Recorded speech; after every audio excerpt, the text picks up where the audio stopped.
Hello, everybody. I should say good morning, our fellow Americans, our brothers in America. Good afternoon to our family in Europe, and good evening or good night to our friends in Asia, India, and other countries in Asia. How wonderful it is that we can again come together and unite and offer ourselves as channels of light for the world. So, welcome in the Temple of Light at Ananda, Assisi. And you know, this is the land of St. Francis. Nadia and Laura last week shared some inspirations. And in fact, St. Francis is an important saint on this particular path of self-realization. Yogananda called St. Francis his patron saint. And Swami Kriyananda drew a lot of inspiration from him, both for his own devotion and spiritual life, and also for his music. So I'd like to share a story about St. Francis that we can all learn from. He was a young man and he loved beauty. He had an artistic temperament. And once he was beginning to feel the presence of God in his heart, and also his real calling, what God wanted him to do, what Jesus wanted him to do. He wanted to train himself to see beauty everywhere, not just in beautiful clothes, beautiful sunset, but also in apparently ugly things. In other words, he wanted to train himself to look not with his mortal eyes at creation, but with his spiritual eye. And that took a little courage. Now, one day, he was still a young man, maybe in his early 20s. He was not yet the saint that we know, but he was becoming that saint. He was riding his horse somewhere here, around this land, and he heard then the bell, the terrible bell of the lepers. Leprosy was a terrible disease in the Middle Ages, and those lepers were obliged to make a lot of noise wherever they went because the disease was very, very contagious. And so Francis, as a lover of beauty, thinking of the horrible appearance that lepers have and also the smell they produce, his first impulse may have been to, turn around and run away. But the call of love in his heart was stronger.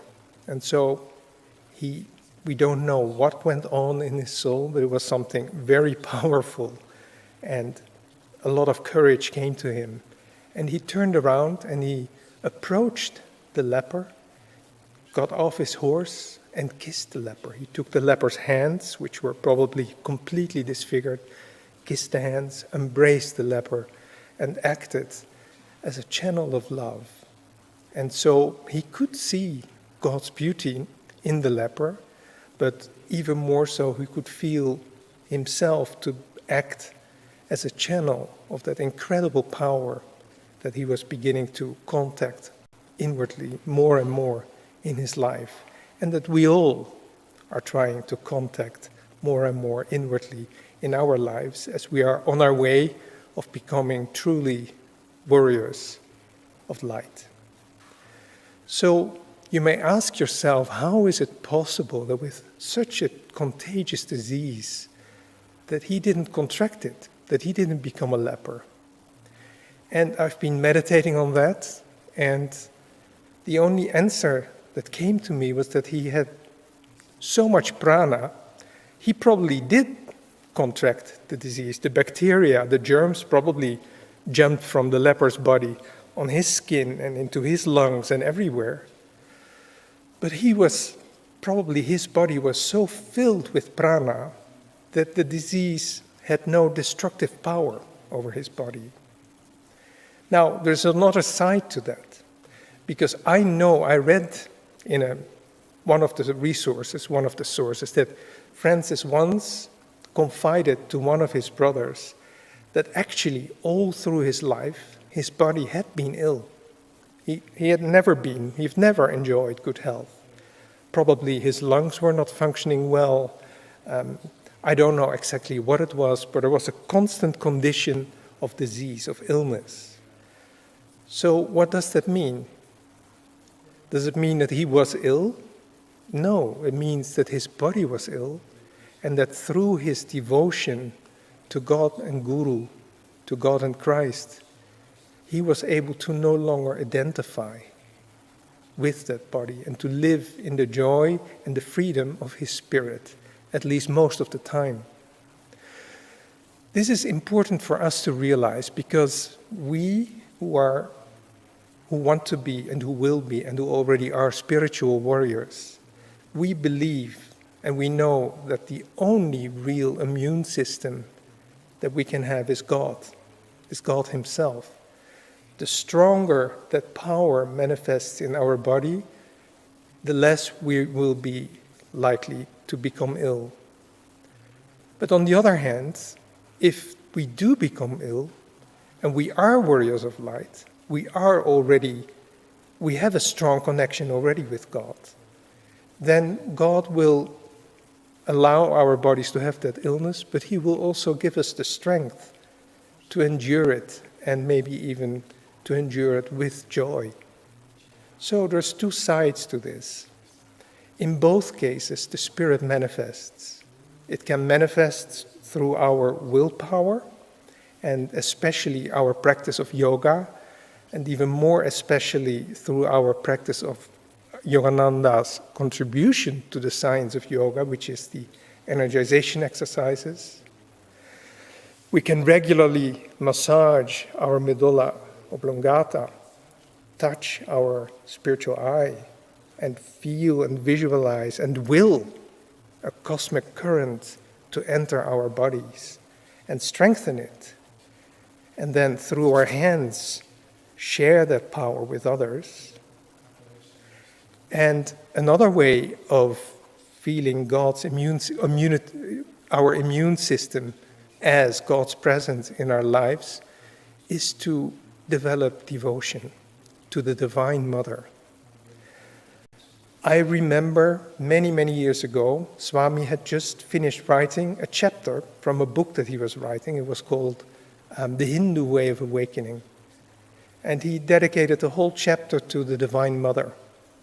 And he had just finished it, and he had printed it out, and he came here into this temple to give his Saturday satsang. In those days, he would give satsang here in Italian for all of us every Saturday afternoon. And he had a whole talk, an hour and a half, only about the Divine Mother. And when you read that chapter, you cannot but develop a deep feeling and a deep appreciation of this approach to the spiritual path. I remember Swami getting almost emotional. He said, "I demand from my mother that she free me." I said, "I've given you my love. I've given you my life. You must accept me."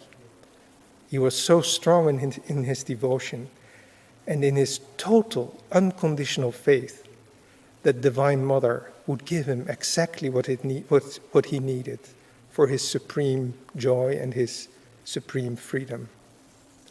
So these two things, our willpower and our scientific practice of yoga and yogoda, as Yogananda called the energization exercises, and accepting and approaching God with our hearts, Divine Mother. There is a very strong, powerful element in that, because Swami Kriyananda said, in this age we need Divine Mother. We need to learn to love heroically. And that word heroically, again, brings us back to the spiritual warriors that the world needs now. The world needs righteous people. The world needs people who may not be perfect, but who aspire to be connected with the divine power all the time, and who believe and have total faith in the perfection of that divine power, and to accept their own imperfections and then offer it up to that divine power. And the world needs us. The world needs people like that. So we will first, before we do our affirmation, listen to a song by Swami Kriyananda. We will listen to Swami himself singing that song, and it is based on the canticle of the creatures. He received the melody for it. And when he spoke about how Saint Francis received inspiration for that poem, which is the first poem of the Italian language, Swami was so intense and so devotional. So let us listen to him now, singing the melody that came to him when he read those words by this little and at the same time powerfully sweet Saint Francis. Canticle of the Creatures. Altissimo, onnipotente, buon Signore, Tue son le laude, la gloria et l'onore, et ogni benedizione a te solo se confanno, et null'uomo è degno de nominarte. Laudato sia Dio mio Signore, cum tutte le tue creature, specialmente messer lo frate sole, la quale giorna et illumina noi per lui, et ello è bello et radiante, cum grande splendore de te, Signore, porta significazione. Laudato sia mio Signore, per sor luna et per le stelle, in cielo le hai formato chiare et belle.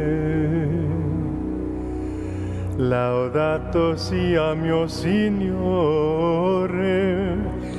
per frate vento et per l'aere, et nuvolo et sereno, et ogni tempo, per le quale dai alle tue creature sostenamento. Laudato sia mio Signore, per sor acqua, la quale è molto utile et umile et preziosa et casta.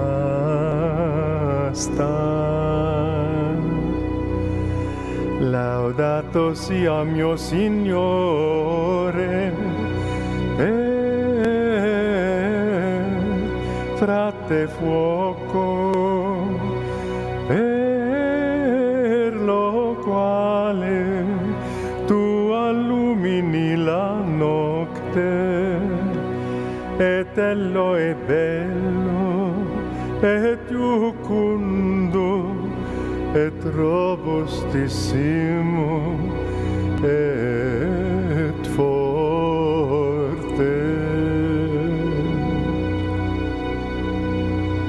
Laudato sia mio Signore, per nostra Madre Terra, la quale ne sostenta et guberna et produce diversi frutti et colorati fiori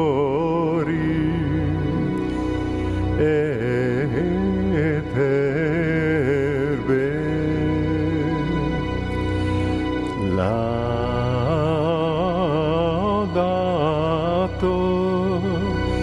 et benedicite mio Signore et regratiate et servite a Lui cum grande humilitate,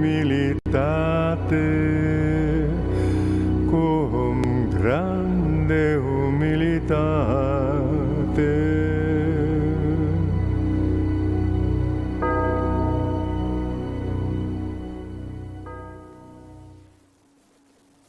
Let us now prepare to share the light with the whole world. Swami finished by singing, "Blessed be Mother Earth, in all her beauty and what she gives." And let us keep this image in our hearts and in our minds.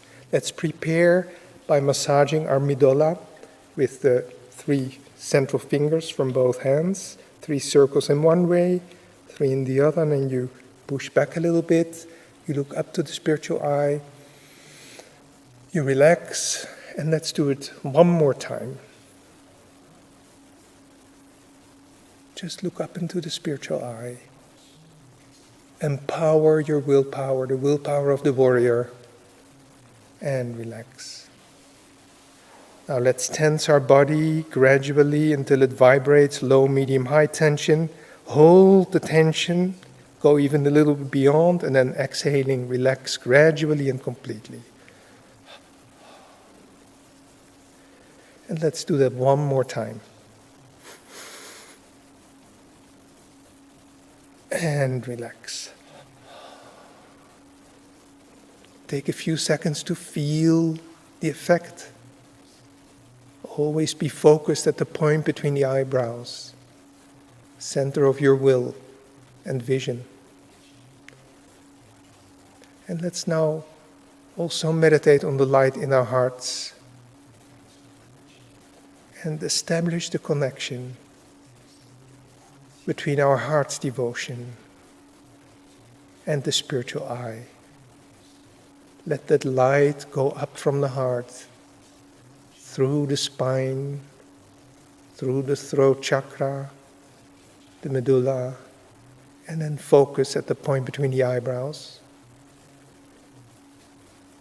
And let us focus and visualize there Mother Earth that Swami just sang about. Now let's do our affirmation 4 times, first out loud, then ever more quietly, and then only mentally. Please repeat after me. The light of God is within me and around me. With the sword of faith in my hand, with the love of God in my heart, I am a warrior of light. I join my brothers and sisters everywhere to overcome fear with faith, hatred with love, disease with health. We are all warriors of the light. We will fill the world with God's light.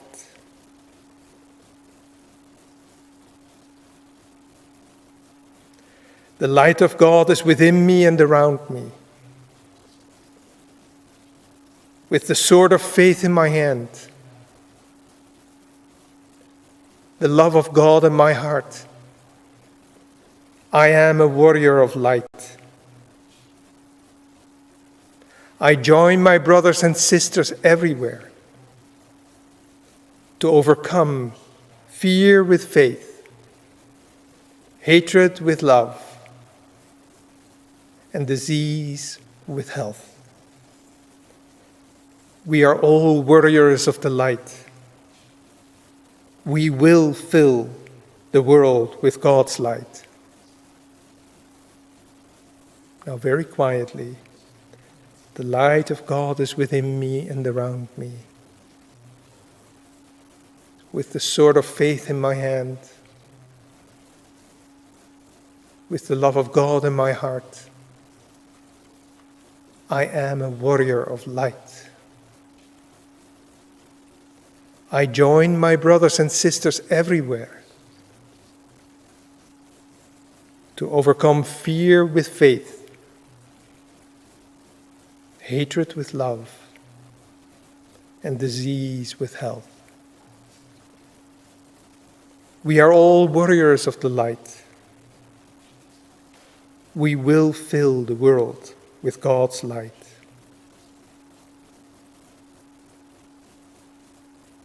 And now only mentally, but make sure that it's also in your heart. The light of God is within me and around me.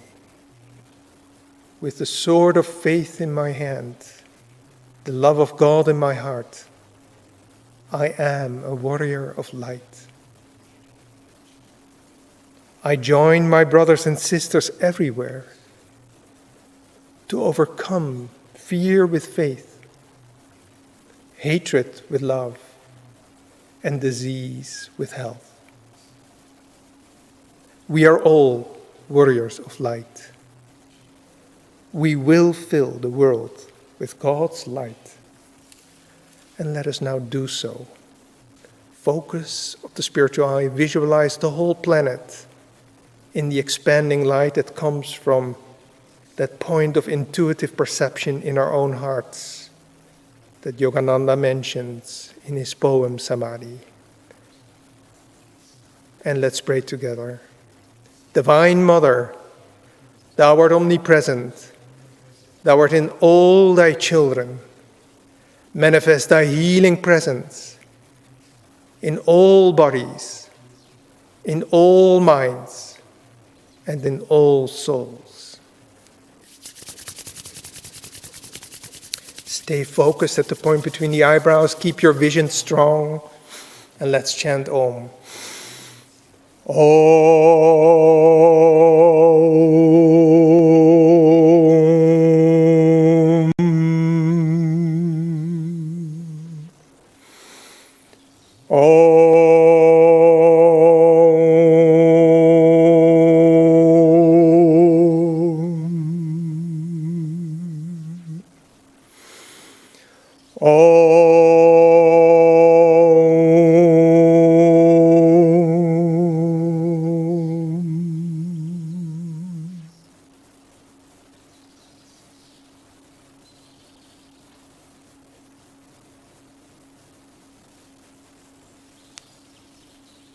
Om Shanti, Shanti, Shanti.